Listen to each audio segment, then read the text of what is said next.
സംസ്ഥാന സർക്കാരിനെ പ്രശംസിച്ചുകൊണ്ടുള്ള ലേഖന വിവാദത്തിൽ ശശി തരൂർ എംപിക്ക് ശക്തമായ മറുപടിയുമായി മുസ്ലിം ലീഗ് രംഗത്തെത്തി. താൻ വ്യവസായ മന്ത്രിയായ കാലത്തെ നേട്ടങ്ങൾ ഓരോന്നും എണ്ണിപ്പറഞ്ഞുകൊണ്ടാണ് പി.കെ. കുഞ്ഞാലിക്കുട്ടി രംഗത്തെത്തിയത്. അതേസമയം തരൂരിനെതിരെ തുറന്നടിച്ച് മുതിർന്ന കോൺഗ്രസ് നേതാവ് എം ഹസ്സനും രംഗത്തെത്തി. സ്വന്തം മണ്ഡലത്തിലെ സംരംഭകരോടെങ്കിലും തരൂർ സംസാരിച്ചിരുന്നുവെങ്കിൽ ഇത്തരമൊരു ലേഖനം എഴുതുമായിരുന്നില്ല എന്നും തരൂരിന് ഗ്രൗണ്ട് റിയാലിറ്റി അറിയില്ല എന്നും എം ഹസ്സൻ കുറ്റപ്പെടുത്തി.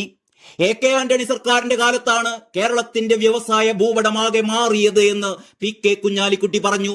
എ.കെ. ആന്റണി മന്ത്രിസഭയിൽ താൻ വ്യവസായ മന്ത്രിയായിരിക്കെ കേരളത്തിൽ നടപ്പാക്കിയ പദ്ധതികളെക്കുറിച്ചും പി.കെ. കുഞ്ഞാലിക്കുട്ടി എടുത്തു പറഞ്ഞു. കിൻഫ്രയും ഇൻഫോ പാർക്കും എല്ലാം തുടങ്ങിയത് UDF സർക്കാരാണ് എന്നും അക്കാലത്ത് പ്രതിപക്ഷം വലിയ സമരമുണ്ടാക്കിയിരുന്നുവെന്നും പി.കെ. കുഞ്ഞാലിക്കുട്ടി ഓർമ്മിപ്പിച്ചു. UDF പ്രതിപക്ഷത്തായിരുന്നപ്പോൾ അത്തരമൊരു നിലപാടല്ല സ്വീകരിച്ചിരുന്നത്. വികസനത്തിൽ സഹകരിച്ചവരാണ് എല്ലാ കാലത്തും UDF. ഇടതുപക്ഷമാകട്ടെ UDF സർക്കാരുമായി ഒരു തരത്തിലും സഹകരിച്ചിരുന്നില്ല. കേരളം നിക്ഷേപ സൗഹൃദ സംസ്ഥാനമല്ലാത്തതിന് കാരണം ഇടതുമുന്നണിയാണ്, ഇടതുമുന്നണി മാത്രമാണ്. ആ തൊപ്പി അവർക്കാണ് ചേരുക.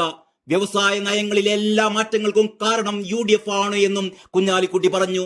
ഇടതുപക്ഷമാണ് എല്ലാറ്റിനും തടസ്സം നിന്നത്. നെഗറ്റീവ് നിലപാടായിരുന്നു എക്കാലത്തും ഇടതുപക്ഷം സ്വീകരിച്ചിരുന്നത്. രാഷ്ട്രീയ വിമർശനം പറയേണ്ട വേദിയിൽ പറയുക തന്നെ ചെയ്യും. ശശി തരൂർ ഇന്ന് കാര്യങ്ങൾ വിശദീകരിച്ചിട്ടുണ്ട് എന്നും അതിൽ UDF സർക്കാരിനെ കുറിച്ച് പറഞ്ഞിട്ടുണ്ടെന്നും രാഷ്ട്രീയ സാഹചര്യം ലീഗ് ഗൗരവത്തോടെയാണ് കാണുന്നതെന്നും പി.കെ. കുഞ്ഞാലിക്കുട്ടി കൂട്ടിച്ചേർത്തു. അത് പറയേണ്ട സ്ഥലത്ത് പറയാൻ കെൽപ്പുള്ള പാർട്ടി തന്നെയാണ് മുസ്ലിം ലീഗ്.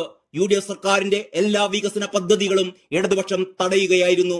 5 വർഷം കൊണ്ട് UDF ഉണ്ടാക്കിയ വികസനം 9 വർഷമായിട്ടും LDFന് സാധ്യമായിട്ടില്ല എന്നുകൂടി പി.കെ. കുഞ്ഞാലിക്കുട്ടി പറഞ്ഞു വെച്ചു.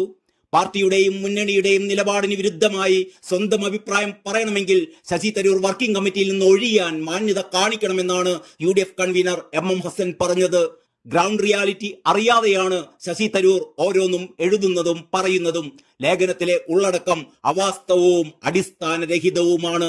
മണ്ഡലത്തിൽ അന്വേഷിച്ചാൽ തന്നെ തരൂരിന് സ്വന്തം വാദം ശരിയാണോ തെറ്റാണോ എന്ന് തിരിച്ചറിയാൻ പറ്റുമെന്നും എം ഹസ്സൻ കോഴിക്കോട് മാധ്യമങ്ങളോട് പറഞ്ഞു.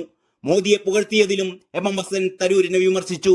കുടിയേറ്റക്കാരെ കയ്യാമം വെച്ച് കൊണ്ടുവന്നപ്പോൾ ഒരക്ഷരം മിണ്ടിയോ തരൂർ?